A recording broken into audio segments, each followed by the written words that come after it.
दुनिया में corona virus हाहाकार मचा रहा, तो वहीं उत्तराखंड की बात करें तो उत्तराखंड के कोरोना वायरस के मरीजों की संख्या जो लगातार बढ़ती जा रही है। हालांकि इसमें होम्योपैथी किस तरह से अपना रोल अदा कर सकता है, हमारे साथ मौजूद है डॉक्टर संजय जी, उनसे बात करेंगे कि ये सर सबसे पहले बात करें तो होम्योपैथिक मतलब कोरोना वायरस को खत्म करने में कितनी अहम भूमिका निभा सकती है और किस तरह से काम करेगा। देखिए, होम्योपैथी दो तरह से काम करती है। एक प्रिवेंटिव तौर से भी काम कर सकती है इसमें, और दूसरा क्यूरेटिव के तौर पे काम कर सकती है। मान लिया जाए कोई फर्स्ट स्टेज में कोरोना का मरीज़, मैं पहले बता देता हूँ कि जो होम्योपैथी है पैथोलॉजी पे काम नहीं करती है, पर कोरोना जैसे अगर लक्षण किसी भी व्यक्ति में पाए जाते हैं और हमारे पास आता है और उसकी रिपोर्ट अगर पॉजिटिव नहीं है, हमें तो नहीं मालूम, हम उसका सिम्टम्स लेंगे और सिम्टम के आधार पर उसको मेडिसिन देंगे तो वो कार्य कर देगी। और दूसरा हमारे पास एक मेथड है प्रिवेंटिव मेडिसिन देने का। दो मेडिसिन हमें, क्यूरेटिव एंड प्रिवेंटिव।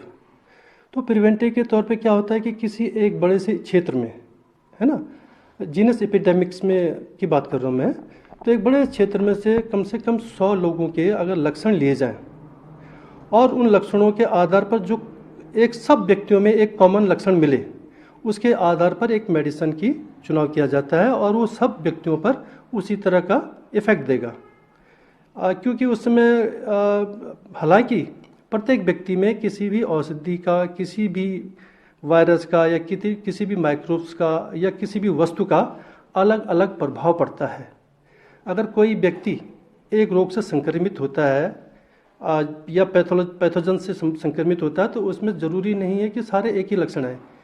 कोई व्यक्ति अपनी रिएक्टिविटी अलग देगा, कोई दूसरी तरह से देगा, कोई तीसरी तरह से देगा। जैसे कि मैं बताता हूँ कि जैसे आप किसी व्यक्ति ने कोई बात करी तो उस बात को कोई हंस के टाल देगा, कोई गुस्से में करेगा, कोई कुछ करेगा या कोई चुप हो जाएगा। तो सबकी एक अपनी अपनी अभिव्यक्ति होती है और होम्योपैथी में इन्हीं को महत्व दिया जाता है। जैसे कि आप आजकल कोरोना के मामले में देख रहे हैं कि प्रत्येक व्यक्ति में सब लक्षण एक नहीं आ रहे हैं, अलग अलग आ रहे हैं। और ये मैं पहले शुरू के दिन से ही कह रहा हूँ कि ये अगर लक्षण होम्योपैथ को दी जाए तो वो इस कार्य को करने में सक्षम है।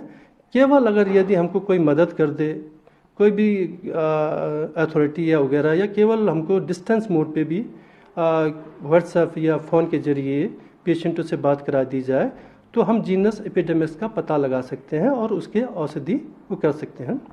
कि हमारी एक होम्योपैथी की संस्था है आदिका गवर्नमेंट द्वारा, तो उसके थ्रू ये रिसर्च होते हैं।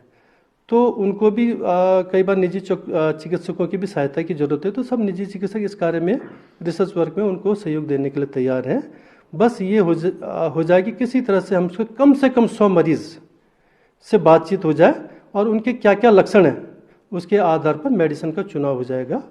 अगर उससे भी ज़्यादा मिलते तो कोई वो नहीं है। और दूसरी बात, अगर जब तक हमको मेडिसिन नहीं मिलती तो हम चुप नहीं बैठना चाहिए हमें।